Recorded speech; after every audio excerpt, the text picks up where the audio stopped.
Today on the Ask Brady Show, we talk about decision making. How do you know when a project is worth it? All that and more on this episode.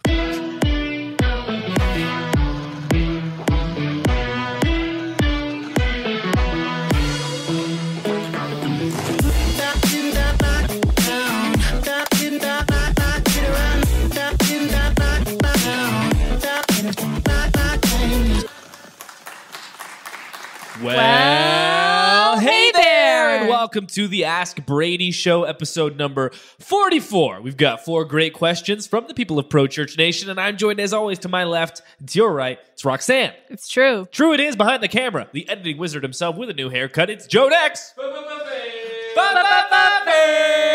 And the man with the cam, Alex Mills. Thanks. It's not really as special as it sounds because I work here, but I'm here. Roxanne, take us away with the first question, please. All right. First question comes from Jacob, and he says, I'm a pastor who happens to be keen on creative stuff in the church, like videos and social media. I have a part-time staffer who handles the actual creative work, who does a pretty good job, and I'm considering raising the hours of that staff person so they can accomplish even more. But before I do, I want to make sure that more hours would actually help move the needle forward for our church. For example, just because we can do a creative project doesn't mean that we should. How do we measure if a creative project moves the needle forward enough? I saw a tweet today that I quote tweeted with a little bit of commentary from myself, and I think it's very applicable to Jacob's question. It's from an account, Larry Kim, who is a top columnist on Inc. magazine and the CEO and founder of WordStream. We get a lot of our data there, and that makes sense because his tweet reads as follows. What happens in 1 second of the internet? 7,834 tweets, 814 Instagram photos, 1,300 Tumblr posts, 2,800 Skype calls, 50,000 gigabyte of internet traffic, 64,000 Google searches, 72,000 YouTube videos viewed, 2.642 million emails sent. Wow. 1 second. 1 second on the internet. And the reason I think that's applicable is because, as I say always, and will continue to say until the day that I die, we are living through the single biggest communication shift in the last 500 years. Nothing like this has been seen since the advent of the printing press, when suddenly the average person could get a hold of the written word. Now every single person has a platform. Every single person has live TV on their mobile device. The data there, staggering. The amount of communication and information being sent out and being received in via the internet every single second. With that being said, one of the biggest challenges of being a leader is the answer to this question, whether it's in the application of digital media and communication or really in any application. That being, just because we can do something, should we do it? This is a question that I am answering every single day in different applications. We can do this. Should we do it? And the reason that I always say move the needle forward is because at the end of the day, you want to be making your decisions based on ROI that is tied to your goals. So if your church has a goal of increasing the number of people on a weekly Sunday, weekly attendance, increasing it from 100 people to 200 people, the way that you'd want to quantify a decision, quantify whether a decision is worth making, would be the degree of confidence that you can put in a decision that it would actually fundamentally, in a positive way, affect that goal. So, okay, we can do this creative project. Let's say it's Facebook. Let's just say it's hiring something. Was this about hiring or giving someone more hours? Yeah, extending their hours. So let's say the 5 extra hours that Jacob gives his intern or part-time employee is going to be dedicated to starting an Instagram following. What level of confidence can you put in that investment in Instagram over the long term positively affecting your main goal, which in this instance, hypothetically, would be from growing your weekly attendance from 100 to 200 people. And basically, the job that you have as a leader in this instance is making a guess, an educated guess, as much as you can on the predictability of ROI.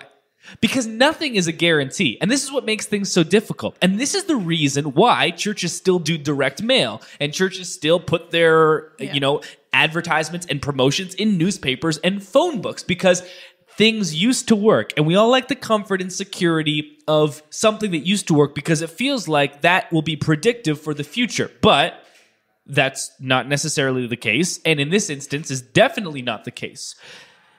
And so this is, I mean, it's really the age-old question of being a leader, which is making the guess. Okay, if this is our goal, how are we going to reach that goal with the strategies that we employ? So we're doing this right now at Pro Church Tools. So we launched Story Tape. We had hundreds of users in the first week, which is great. We want to grow from there. And our goal is to, it's written on the chalkboard wall out there, our goal is to reach this many users at this many dollars per month on average per revenue for users. Okay, this is our goal.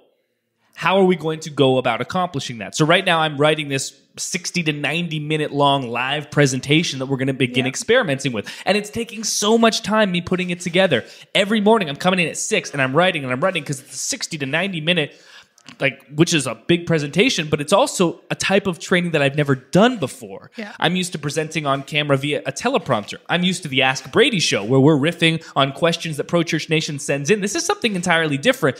And so it's taking a lot longer for me to put together. My guess is that it's going to be the type of project that we can do on a recurring basis and that it will move the needle forward for our goals for Story Tape. But it's still a guess. Mm-hmm. And I am taking all the evidence that I have about this type of training and about our type of product and about my skill as a deliverer, as a presenter and what I can deliver. And my guess is that this is the type of promotion, the type of media that will help move the needle forward for our specific project with storytape.com. But again, it's still a guess. And so this is called empiricism. I like to consider myself an empirical person. And empiricism basically states simply that you put a degree of trust in a belief proportionate to how much evidence you have for that belief. So I have a great deal of trust in gravity because every time I jump, I end up back on the ground. And so I have a great amount of trust in the belief of gravity because all the evidence seems to point to it being true. And so what you want to do when you're making a decision like this is you look at the amount of evidence that you have to support your hypothesis. Okay, Instagram is absolutely huge for this demographic. That demographic is the precise demographic that we want to reach. If you want to reach young families, Instagram is going to be huge, especially because women are hugely on Instagram. True. And a lot of the time, women are the ones making the decision whether or not they family attends a church on a Sunday. I mean, that maybe not be what it should be. Maybe it is what it should be. But the point is that Instagram, if that was your goal, might be a great platform to explore. But again, it's just a hypothesis. So I don't have like a super concrete answer for Jacob. But basically, what I try to do, and I'm working through this with this live training, like I just mentioned, like this is something that as a leader, you're constantly trying to work through. I would say that based on this huge communication shift that we're living through, every time that a church can invest more into digital, more into communication, it has a high degree chance of working out positively for that church, especially because churches are generally being led by older people, older white men that didn't grow up in the age that we're living in now and are generally having a difficulty making that transition to a new way of communicating. And that's why generally churches are lagging behind. So I think it's probably a good idea to invest more into digital and communication. It's shocking. I saw this poll this week of a Facebook group that was made up of creative church people. And it was asking, how much budget do you have for digital, for communications in your church? And the vast majority of responses were zero. And I was like, something's got to give here because this cannot exist in perpetuity in the communication landscape that we live in. And as millennials take over church leadership over the next decade or two, I am fascinated to see how things change. One thing's for sure, Christianity is not going anywhere. It has survived through the centuries up until this point through a lot more turbulence than the internet. But with that being said, this version of Christianity is not going to stick around. There's just no way. Something's got to change. And that's really kind of the macro driving question behind even this smaller question from Jacob. I think it's always wise to invest more into where attention is being paid. Attention is online. Attention is on social. You may not be able to execute on it well. Not everyone has the skill, but you've got to try because it's the best place to spend your money and time in 2017 and beyond. Yep. All right. Question 2 comes from Ryan, and he says, Brady, really curious about your thoughts on this. I know you are not a fan of sliders, but StoryTape is perfect for website video backgrounds. What are your thoughts? So this article, not even a report, an article came out from a company called Yoast this week. And Yoast is one of the leaders in SEO. They have this amazing WordPress plugin that is installed on prochurchtools.com. I highly recommend you install it on your site if you're running with WordPress. And Yoast has a great article about like why sliders suck and you should never use them. And I fully agree with everything Yoast has to say about this. So they came out with a similar article this week that was like, you know how sliders suck? Well, video backgrounds also suck and you shouldn't use them. And there's a number of different items that are in this article explaining why they believe this to be the case. And a buddy of mine, Ryan Wakefield, he posted this in his Facebook group and he tagged me and said, hey, Brady, you love video. StoryTape is perfect for this. In fact, we've already got some messages from some agencies that are using StoryTape videos as the background videos on their clients' websites. He's like, what do you think about this? Now, you got to remember, like, you got to consider the source. And the source of this article is an SEO company. And so they're coming at this from the perspective of, if you want to maximize your SEO, right, a video slider or a video background, imagine a video slider. Oh, Lord in heaven, have mercy.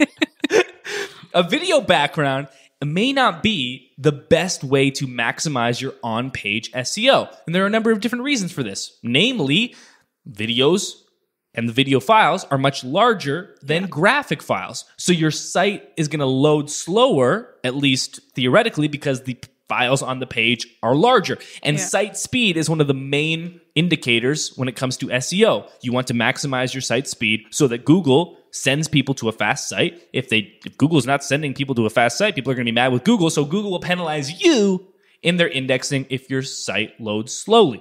So this could be a reason. Another is that it can distract from the main call to action on the page. If your above the fold main call to action is like, sign up for this free resource, and you've got this video background behind it, that can be distracting. Yeah. Because you're supposed to be paying attention to this call to action, but instead you're paying attention to this beautiful video. Looks beautiful, but is it actually moving the needle forward? To use that phrase in literally every answer that I have, because I think it's important and churches need to think more about ROI, and we never do. Is it actually moving the needle forward on what you want to accomplish with your church's website? I agree with all that. The article does, though, it does concede that there may be specific markets where video backgrounds actually do make sense. Because with everything that I say, everything is not 100% true. Because everything works, and that's the problem. That goes back to Jacob's first question. Everything works to a certain degree, and everything that we're doing is making our best guesses as to what will work based on the evidence that we have on a macro level and the evidence and context we're in on a micro level, putting them together, making hypotheses, putting them to action, and seeing how the experiments play out. I would suggest that the church market is one of the markets where a video background actually is a good use. And the reason for that is that I go to a lot of church websites. And what you want to do with a church website, especially at the top of the page, is target it towards a new visitor. You've only got maybe 5 to 10 seconds to convince that new visitor to stay and also to make a good first impression on them. Your church's website is your ultimate marketing tool, and it is where your first impression is being made the majority of the time. So with that in mind, what would a video background do that could make a great first impression? Well, the reason that video is so dominant in the world of marketing, the reason that it's the most powerful content medium in the world is because it can translate and communicate in a way that's faster than any other type of content medium, faster than text written on a page, and faster than images as well. A good video background for a church will, within the matter of 5 to 10 seconds, introduce someone who has never heard of that church before, been to that church before, had any affiliation with that church before, introduce them to what that church feels like to attend on a Sunday morning, what the kids ministry is like, what the community is like, what it's like to be in their auditorium. And within 5 to 10 seconds, now that person is like, oh, wow, I feel like I have a pretty good understanding of what that church is like. And because you're not trying to maximize conversions, I don't believe, for your church's website, like at the top of the page. You're not trying, like I am, to get someone to enter their email and download a free resource. So it's okay if you're distracting from the main call to action, which might be check service times, because maybe that's not something that needs to be taken immediately. It's more of a long play anyway. So I agree with much of what is said in the Yoast article, and I think we do need to make decisions with conversion in mind, with data in mind. Back to question one with Jacob, empiricism in mind.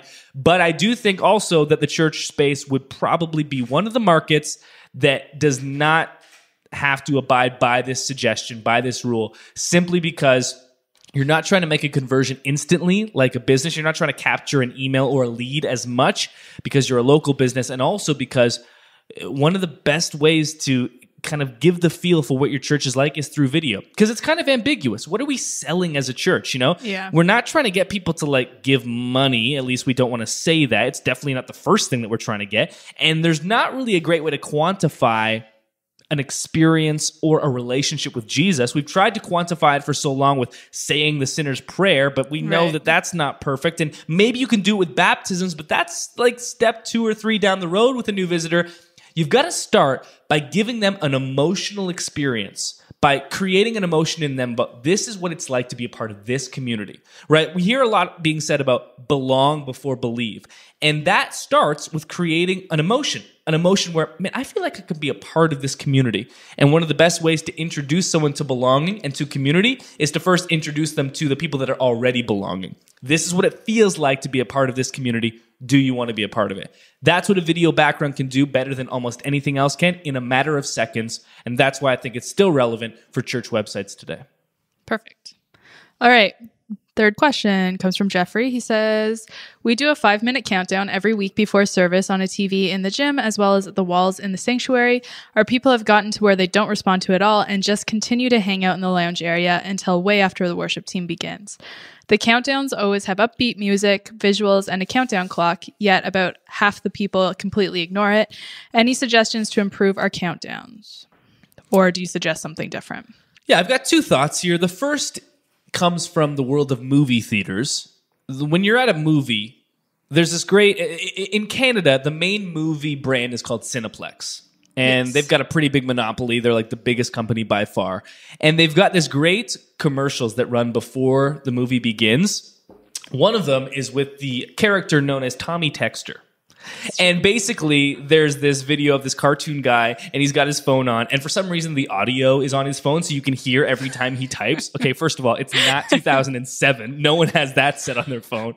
And he's typing, he's like, and then the commercial's like, your phone is distracting for other people trying to enjoy the movie. Yeah. Don't be a Tommy Texter. Yeah. And, this is just a not so subtle reminder to not be a jerk when you're at the movies.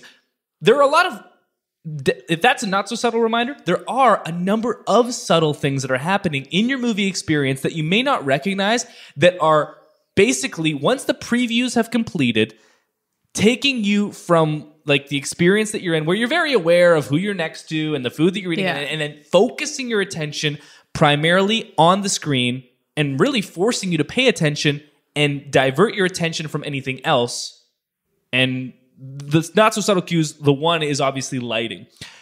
During the previews, there is still light, at least in the Cineplex theater as an example.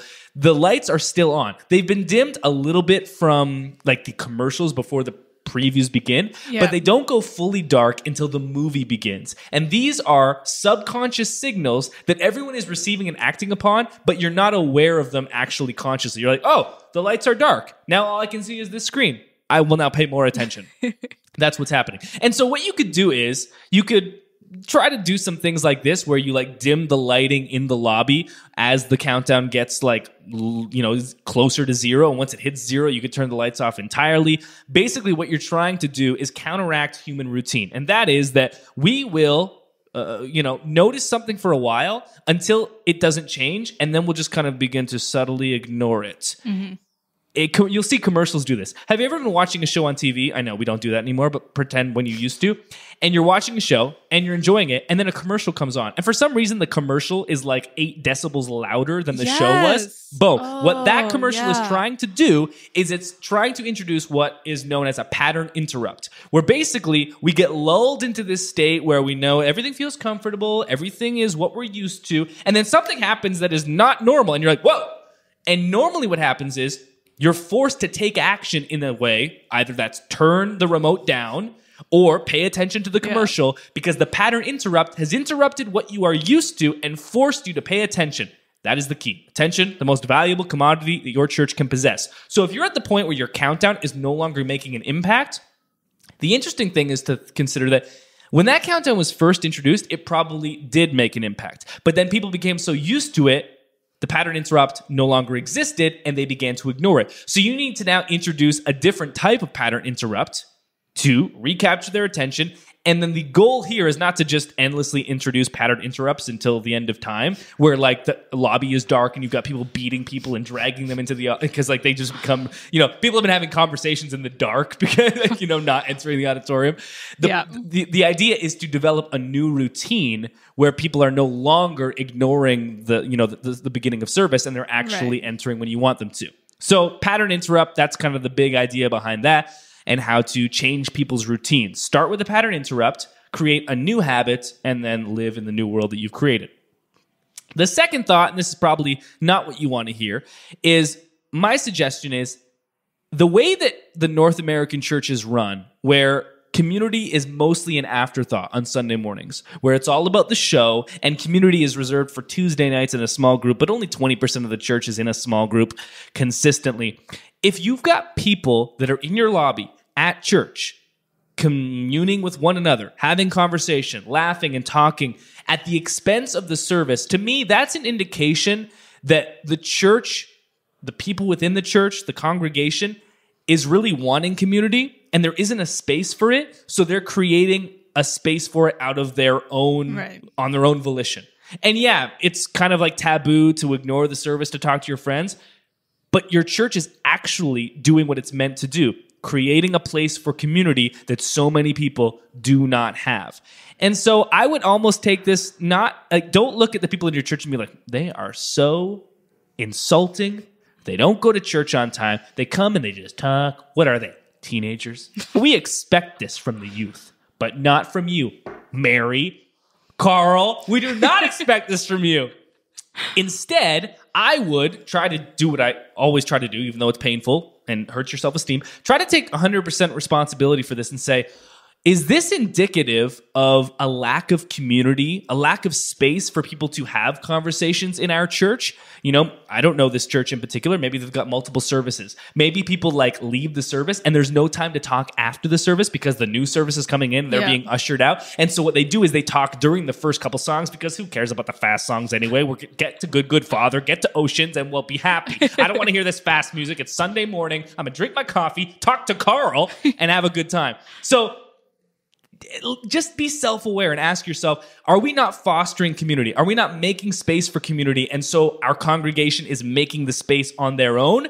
Or do you just have a bad kind of culture that you can hopefully reset using pattern interrupts and, just doing that over time?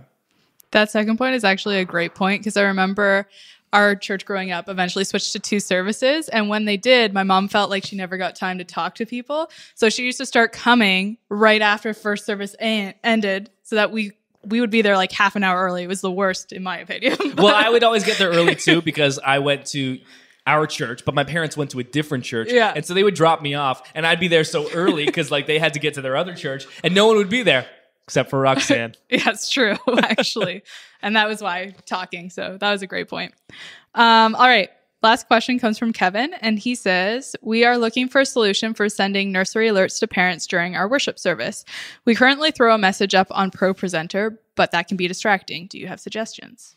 Yeah, so we all know this type of event within a service where, maybe it's on the stanchions to the side of the stage, or maybe it's right on the screen itself where the number 666 comes up and they're like, yep, The demon child has disrupted nursery once again. Okay, it's not always that number. Maybe it's 616 or 522, or you're a small church. One. The one kid who's being a problem.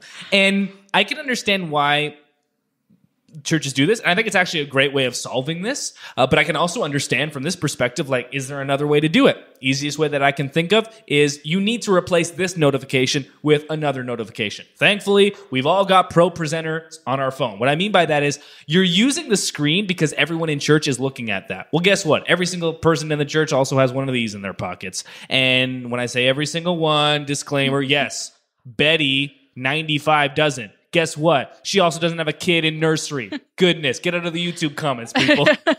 So what you can do is really, unless you're a giant church, and even if you are, like, someone is manually triggering that notification in Pro Presenter. Get someone with a mobile device to manually trigger a pre-written message and send to the guardian's phone, their mobile device. I mean, when you are making sure to be safe when people are checking in their kids, you probably have their contact information. You surely have something like that. Get their phone number before checking in. And you can even say, we're not going to contact you. It's just so that we're not going to contact you with spam outside of church. But if there's an issue with your child, we want to notify you in a prompt manner. And you can just text a pre-written message. So you can have a volunteer do this. You don't need to write it every time. Have it as a saved reply, copy and paste. Have it as a shortcut on the person's phone where if they type like 3 letters or 3 like random digits like TL3, it automatically fills in a whole reply that you want to send. And it's just like, hey, we're having some issues with your child. Could you please come to the nursery? Actually, that even sounds mean. Don't say issues with your child. Just, make it nice. Your child needs your assistance. Churches do this way too much where they're like, it's the most passive-aggressive, ridiculous way of saying it, but we like to enjoy our service here. If your child is being a terrible brat, please make use of the nursery. It has a live feed of the service, and you won't be bothering everyone. It's like, wow, harsh. That's like real. I read announcements like that almost every week. Yeah. With Pro Video announcements. So I would recommend just replacing the screen notification with a mobile notification. Easy to do. You're replacing a manual action with another manual action, and you can really just save time by having a pre-written reply. Give it to anyone. You could give it to every single, like, let's say your church has like multiple classrooms. Like our church is bigger, so it's got like, nursery. It's got like, 2 to 5, 5 to 10, 10 to 13. I don't know. My kids too. I don't know how it goes. I don't know how probably has more than that, but yeah. Each one of those departments has a leader. Give the leader, the saved reply, and they can be the one that does that when needed. Simple, free, and easy replacement for the notification on screen. Yeah. Perfect. Well, that does it for an extra long episode of the Ask Brady Show, where apparently I had a lot to say. We appreciate the questions. If you want your question answered, you can always send in your question to the email hello@prochurchtools.com. Send in a video, and you'll be sent immediately to the top of the queue. If text is more your thing, you can post your question on YouTube, Facebook, Twitter, Instagram. You can also email Roxanne directly, hello@prochurchtools.com. It'll go to her, and she will decide if you get to be on the show. Send in a video, and she'll be forced to put you on the show. It's true. Thanks for watching, Pro Church Nation. We love you. Go seize the 167, and we'll see you real soon.